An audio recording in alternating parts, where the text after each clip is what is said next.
and he started mobilizing all the students forum in IIT Mumbai to get into this Bhakti movement right since the college days.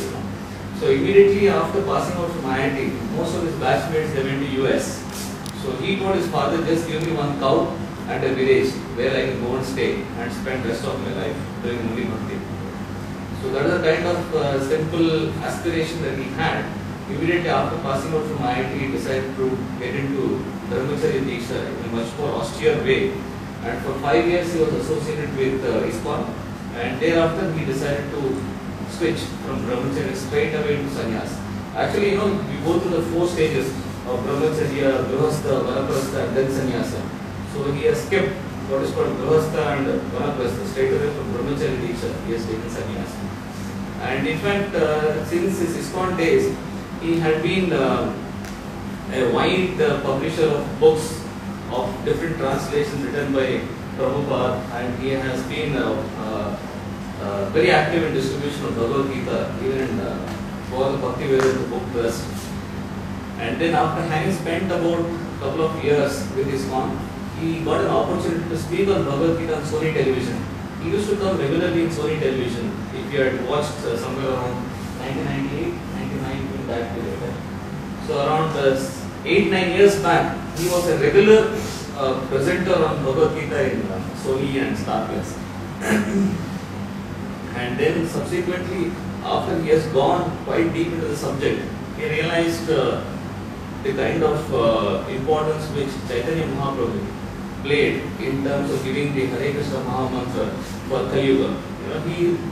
I leave it to Swamiji to speak more about the 4 yugas and what is our purpose in Kali Yuga and what is the easiest path. And as per Bhagavad Gita also there are 3 yogas, the Karma Yoga, the Jnana Yoga and Bhakti Yoga. And he firmly believes, and it's as per Bhagavad Gita too, Bhakti Yoga is the easiest path for anyone to attain salvation rather than Jnana Yoga and Karma Yoga. So he is going to speak on that subject. Maybe I think that if you would prefer having more of an interactive session rather than he speaking, how you like it to be? Yeah, maybe that is better. Perhaps initially 15 minutes or so if you can sit and then we can have a correction. That would be better. Yeah, definitely. Yes. And to Swamiji's credit, he is now 35 years old. To his credit, he has already written nearly about 50 books, and he spends nearly about 8 to 9 hours chanting every day. He completes 1 lakh names. That is a must. He completes 1 lakh to 2 lakh names every day. And he spends about 8 hours in writing books and translations. He spends about 4 to 5 hours with his devotees all over the world through the chat. He interacts with all the people across the world through the net. And he spends only about 3 to 4 hours of sleep. So that is how his 24 hours pattern is. Yes, you can also visit his website www.nithai.org, from where you can download, or .com, www.nithai.com. Nithai, N-I-T-A-I, Nithai. N-I-T-A-I.com. So from that website, you can get linkages to several websites and you can download all the books. It is available free of cost, and there's complete exposition of Puranas, Upanishads, Vedic translations, Bhagavad Gita, everything is available on the net. So now I leave it to Swamiji.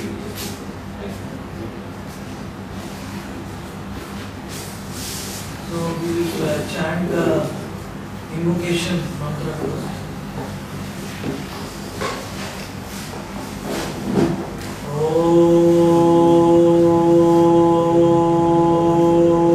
Om Namo Bhagavate Vasudevaya. Om Bhagavate Vasudevaya.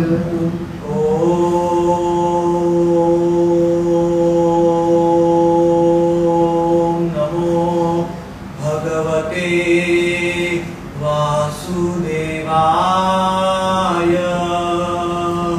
Om Namo Bhagavate Vasudevaya. Om Namo Bhagavate Vasudevaya.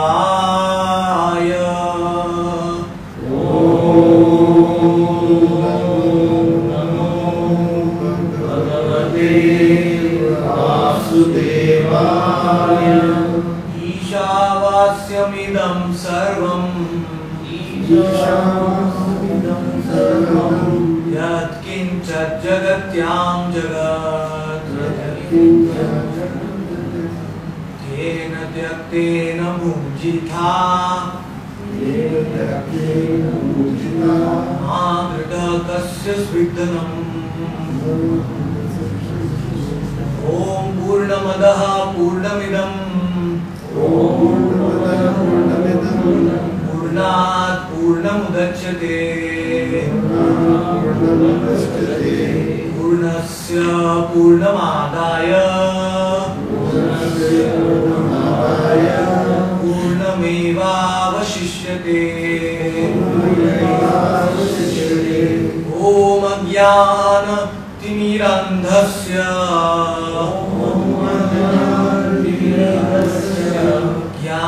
Jnananjana Shalakaya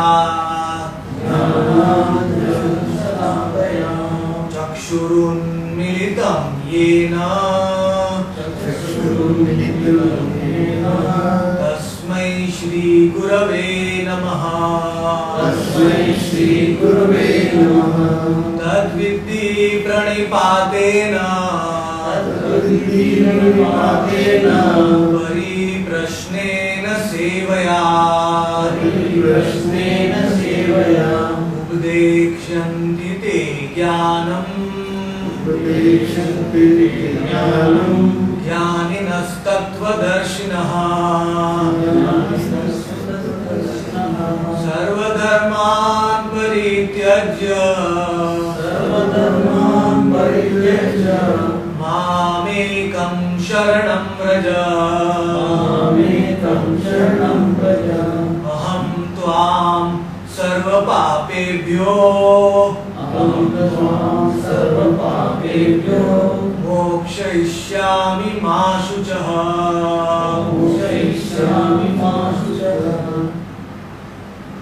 Jaya Shri Krishna Chaitanya Prabhu Nityananda Shri Advaita Gadadhara Shrivas Adi Gaura Bhakta Vrinda Hare Krishna Hare Krishna Krishna Krishna Hare Hare Hare Rama Hare Rama Rama Rama Hare Hare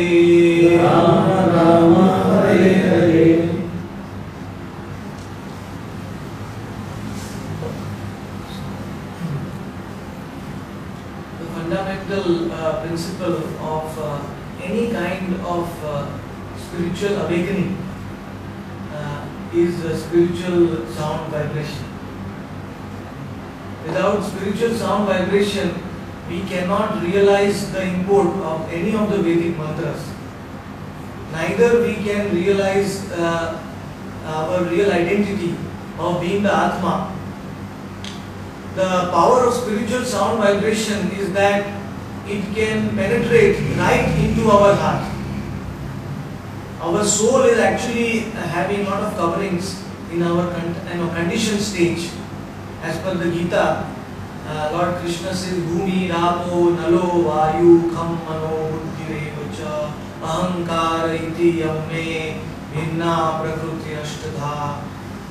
That the soul is covered by the Sukshma Sharir and the Sthula Sharir, gross body and the subtle body, and it is fully identifying with these two coverings.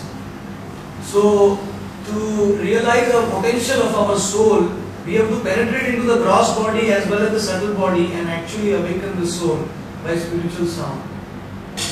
Just like when we sleep in the night, we cannot awaken in the morning without sound. We need sound to get up in the morning, either alarm or somebody wakes us up in the morning, then we get up from sleep. So similarly, the soul is been sleeping for many lives because the soul is not realizing the own potential. Aparegam vitastanyam prakrutim viddhime param. Jiva bhuta mahabaho jayedam dhargati. That the soul has the potential of actually not only creating wonderful things in this material creation, but actually regaining the original position of the soul in the spiritual creation. That should be our main business in this human life. First step is to make this material creation as better as we can and help as many souls as we can. But ultimately we have to understand that this is not our permanent place, permanent home. We are going to stay here 60, 70, 80 years. We try our best. But ultimately, Mrityu Sarva Haraschaham, we have to leave all our arrangements which we have made throughout our life. So, as per the Vedas, there are two kinds of spiritual activity. One is prayas and one is shreyas. Prayas means I try to make my present life better. I try to live in a very nice way. I try to help others. I try to remove their difficulties. I try to give them spiritual enlightenment. But higher understanding is shreyas. Shreyas means to save ourselves first. A drowning man cannot, lift others from the water. So we have to first fix our own future. How our destination, what is going to be our destination after death? What is going to be the quality of our life after death? So we learn the art of living by staying in this world. But actually, as per the Vedas, we should also know the art of dying. Most people are not interested in the art of dying because nobody wants to know or nobody even wants to think that what happens after death. But it is a very scientific phenomenon. In fact, Lord Krishna says in the Gita that death is only a change of clothes. Actually, it's like a change of clothes. Vasamsi jirnani yatha vihaya navani grinati narokarani. Yatha sharirani vihaya jirnani navani grinati. Anyani samyati navani. On the flight, one gentleman from America was asking me, Swamiji, you are not afraid of death? He was just sitting next to me. He suddenly turned to me and asked me. And I replied with a smile, no, not at all. Absolutely not. Because we have realized this knowledge of Bhagavad Gita that it is just like change of clothes. Just like we give up our old clothes and we wear new clothes in the morning. Do you feel sad when you put on new clothes? In the morning? Nobody, we feel happy to put on fresh clothes. Similarly, the Atma, the soul, it gives up the old body when the body becomes unfit for inhabitation. Either old or accident or in some many different ways when the body becomes unfit. Then the soul just gives up the old body and goes into a new body. So we actually don't die at all. So a sober person who understands this knowledge is actually not bewildered by death at all. It's just like changing of bodies. So this is very important. This is known as the art of dying in the Bhagavad Gita. So actually in the Vedas it is stated that our whole human life is actually a preparation for our next destination. Like whatever we are doing now, we are actually doing for our future, right? We are working hard, we are always thinking about the future. Nobody works without the future. So what the Vedas say is this whole human life itself is an activity for our future. And that is our destination after death. Because we don't die, so a whole new dimension opens up. What is going to happen to us after that? So this whole human life is a preparation. It's an exam. Anta kale cha mameva smaran muktva kaleva. Lord Krishna says that the whole goal is to become in condensed spiritual consciousness at the time of our death. Our consciousness at the time of our death will determine our next destination of our soul. And the consciousness at the time of death is determined by what? Determined by our activities throughout our life. Nobody can claim to become successful in our final exam without preparing during our life. Just like no student can imagine to excel in the exam by studying on the last day. It's not possible.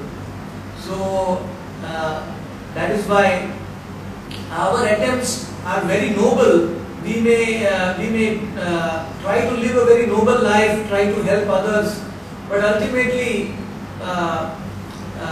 as per Lord Krishna in the Gita, he says that Janma Mrityu Jara Vyadhi Dukkha Doshanu Darshanam. However hard we try, these 4 defects in human civilization we cannot eradicate. What are the 4 problems? Which we cannot eradicate, however hard we try. In the Bhagavad Gita, these are described as doshas. Dukkha Doshanu Darshanam. Because there are inherent doshas of this material body, and these are Janma, birth, Mrityu, death, Jara means old age, and Vyadhi means disease. These 4 things cannot be avoided by any amount of endeavor in this material world. So one should try to find out a permanent solution to these 4 problems of human life, and that is spiritual knowledge. Throughout our life, we should try not only to improve our situation in this material world, but we should try permanently to solve these 4 doshas, and that is only possible by spiritual sound vibration, by akarma, by the activities of akarma. There are 3 kinds of activities: karma, vikarma and akarma. Vikarma are activities which are not done according to the injunctions of the Vedas, which we do blindly without considering the Vedic injunctions. Then there is karma, that are activities which are done as per the instructions of the Vedas, but still they are in the mode of 3 modes of material nature: sattva gun, rajo gun and tamo gun, goodness, passion and ignorance. Whereas akarma are activities which are done totally, which are purely spiritual, and which do not give us a material reaction, which do not lead us to our next birth, which do not lead us to our death, do not lead us to disease, do not lead us to old age. That is known as akarma. So, in Bhakti Yoga, our main activity of akarma starts by mantra meditation. It is described by Krishna in the Bhagavad Gita that Yajnanam Japa Yajñosmi. That of all kinds of sacrifices, I am the sacrifice of Japa Yajna, meditation, mantra meditation. Because by mantra meditation, one can not only solve the material problems, but also the problem of life and death. So that is the most important activity of akarma. By the powerful sound vibration of the mantra, all the influences in our life, all the karmic influences are actually destroyed. That is the power of sound, spiritual sound. That chindante sarva karmani chiyante chatra samshaya drishta evat manishwari. One can actually see the Atma by mantra meditation, by sound vibration. One may sit to meditate on silence for a very long time, but our mind is so much filled with thoughts and desires that they arise in our mind constantly. So silent meditation is not prescribed in Kali Yuga because our internal sounds are so much. The internal sounds are so powerful. So that is why Lord Krishna says in the Gita that Yajnanam Japa Yajñosmi. You select a mantra which is very powerful, the sound, and you meditate on that sound, and that sound will awaken the soul to spiritual consciousness. And then at the time of the death, the soul will actually attain a spiritual form. It will not take another birth in the material body. It will attain a spiritual form in the spiritual world, in the association with God. And there is no more birth, no more death, no more disease, and no more old age. And one never falls down into this material world again. It's very hopeful. Actually, Bhagavad Gita is very optimistic. It's not pessimistic. In fact, Lord Krishna says in the Gita that Yad gatva na nivartante tadhama paramam mama. That one who comes to my abode will never come back here again in the material world. Na nivartante. Nivartante means to fall down. It's a fall because the spiritual world is higher and material world is lower. So it's a fall. Fall is from a higher place to a lower place. So in the spiritual world, the Atma is not covered by any coverings like the gross body or the subtle body. The Atma itself is present as a spiritual, in a spiritual